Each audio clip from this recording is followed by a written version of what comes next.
Hey everybody. So this continues to be one of the most active and interesting off seasons that I can remember in a long time, as there is a lot of movement going on around the league, a lot of trades taking place right now, and a lot of signings as well. And since the last time I've done any videos, we have a number of trades to talk about, so I'm going to try and talk about all of them in this video.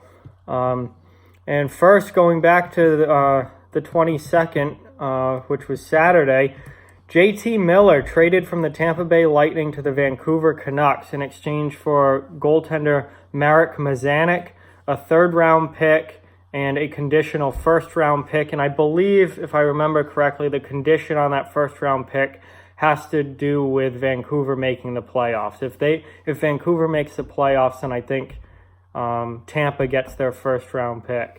I believe that's the condition on it. But yeah, pretty big deal there for the Lightning. Now, the Lightning, this is a salary cap move for them. JT Miller is locked up, I believe, for 4 more seasons at $5.25 million per year.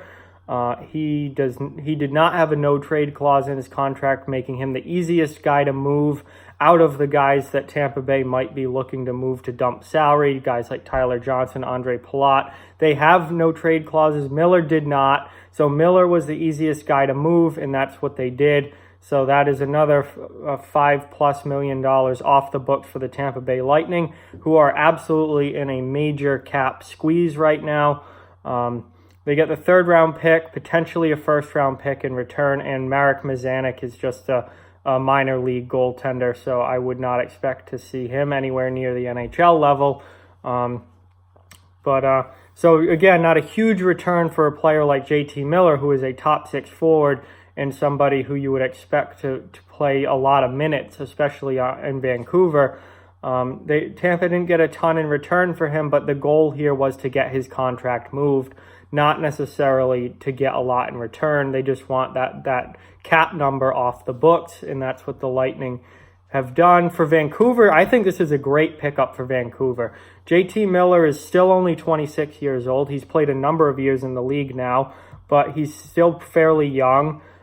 He's got a lot of experience. He spent basically his entire career on good teams between the Rangers and then the Lightning. He's pretty much always been on a good team. He's a guy who can give you... He had a rough year last year with only 13 goals. He did have 34 assists, though, to get to 47 points. 13 is a pretty low number for him goal-wise. I think you want him to be a 20-goal guy, and I think he can be a 20-goal guy. He's done it plenty of times before. 22 in 15-16, 22 again in 16-17, and then in 17-18 he had 23. So he certainly can be a 20-goal guy and should be a 20-goal guy. He was a little down on the scoring last year, but he's getting a fresh start in Vancouver. He's a guy who can play on top 6, in your top 6. He can play a number of different roles. He can play at pretty much any style you want to play. I really like JT Miller. I think he's a good young player. And I think this is a big addition for Vancouver because they're trying to make the playoffs next year. Vancouver now, they're building this young core that I think can be very successful with Bo Horvat and Brock Besser and Elias Pettersson, and now that you add JT Miller to the mix. And I think that Vancouver is a team that is going to be good at some point in the pretty near future, and this just adds to that. And I think... given the role he's going to have on that team, I think you're going to see better numbers from him. I think you're going to see more minutes from him. And I think he's going to be a big part of that Canucks team. So I love that deal for the Vancouver Canucks. I think he adds a lot to that team. And they didn't have to give a whole lot up because of Tampa Bay's salary situation. The next trade to talk about is a 1-for-1 swap between the Chicago Blackhawks and New Jersey Devils. John Hayden goes from the Blackhawks to New Jersey for John Quenneville. So this is a kind of an interesting deal from my perspective. John Hayden has spent the last couple of years basically as a fourth liner for the Blackhawks. He's a pretty physical guy. As far as the Blackhawks were concerned, he was one of their tougher players. He's willing to drop the gloves from time to time, but he only had 5 points last year, 3 goals and 2 assists. The year before he had 13, so he really didn't have a great year last year. And I think, he's 24 years old.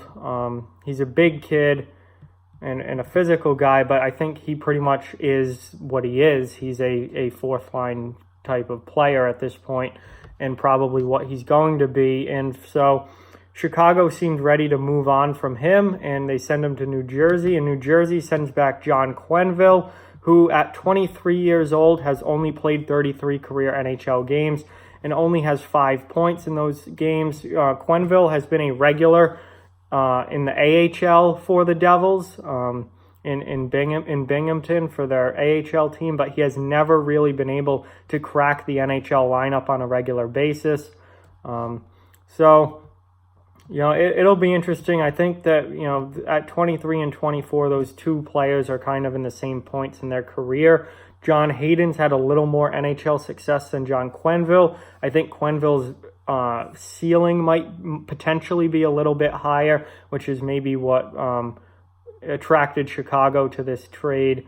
But I think a change of scenery could definitely be good for both of these guys as well. I think that at this point in their careers, they're pretty similar players as far as their fourth line filler players at this point, and they're going to have to, grind and fight to stay in the lineup on a nightly basis. Next trade is another 1-for-1 deal, this time between the Philadelphia Flyers and the Dallas Stars, and Philadelphia has acquired Tyler Pitlick from Dallas in exchange for Ryan Hartman. So this is another trade that I didn't really see coming, because I thought Philly liked Ryan Hartman and wanted to keep him, but he is a pending RFA, and I have a feeling this deal was done because Hartman and Philly were pretty far apart as far as what they were thinking for a contract, and Philly decided that it might be best if they just move on and get something for him rather than get into a bitter contract dispute. So Dallas gets Hartman, who now is on his fourth team in his career. He's only 24 years old. He started in Chicago, had a really good season in Chicago in 2016-17, where he had 19 goals and 31 points. Not as good of a season in 17-18, and he ended up getting traded to Nashville. He played in Nashville for a year. Then last year, during the season, he got traded to Philly, where he played 19 games, had 6 points in those 19 games. And I really thought he was going to re-sign in Philly. He's a pretty, he's not necessarily a fighter, but he's a pretty tough kid. He's a grinder. He is physical. He throws his weight around.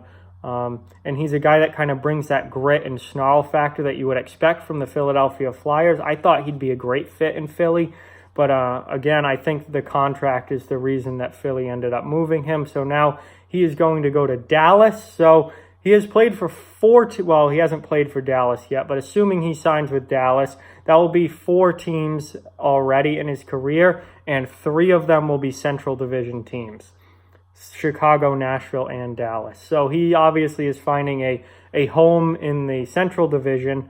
That seems to be where he fits in his style of play, and it seems like those teams want a player like Ryan Hartman in their lineup.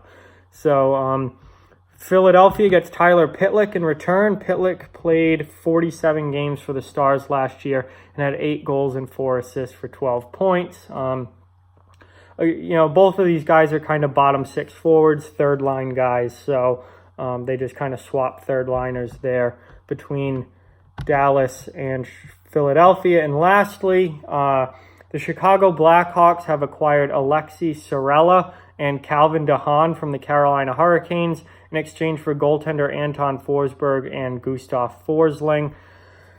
This deal's interesting because I think Chicago, to me, is the clear winner in this deal. I really don't understand this deal from a Carolina standpoint. I'm not a big fan of Gustav Forsling. I don't think he's all that great.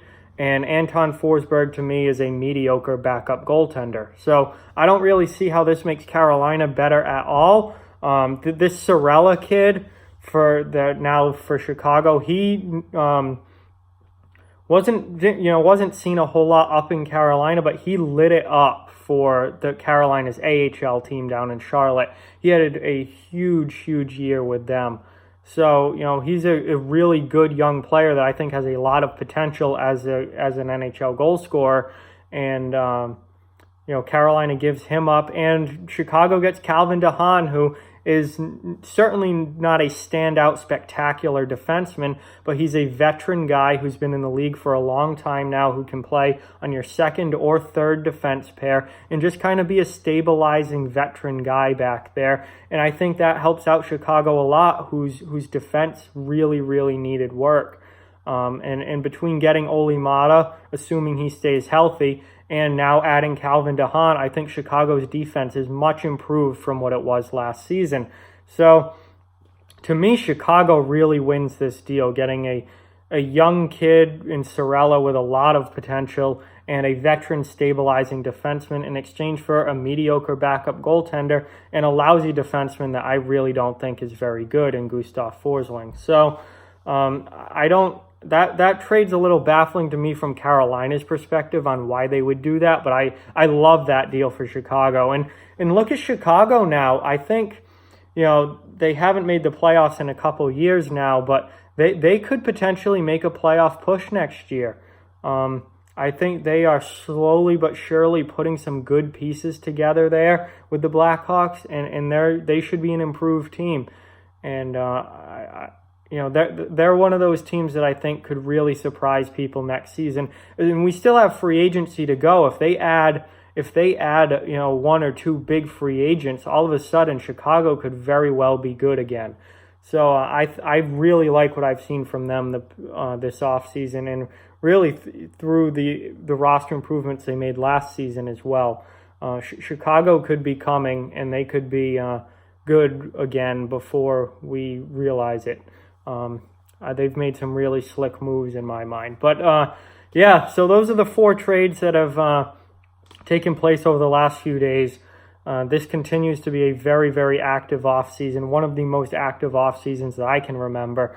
And it's been a lot of fun, and we'll see what else happens. We're still a few days away from free agency opening July 1st.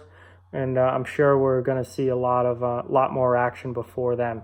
So with that, like, comment, share, subscribe, follow on social media. All those links are down in the description below. Keep spreading the word about this channel. Let's keep this thing growing. If you'd like to further support the channel, the links to our Patreon and merchandise store are down in the description as well. Thank you guys so much for watching. Hope you enjoyed the video, and I'll talk to you guys soon.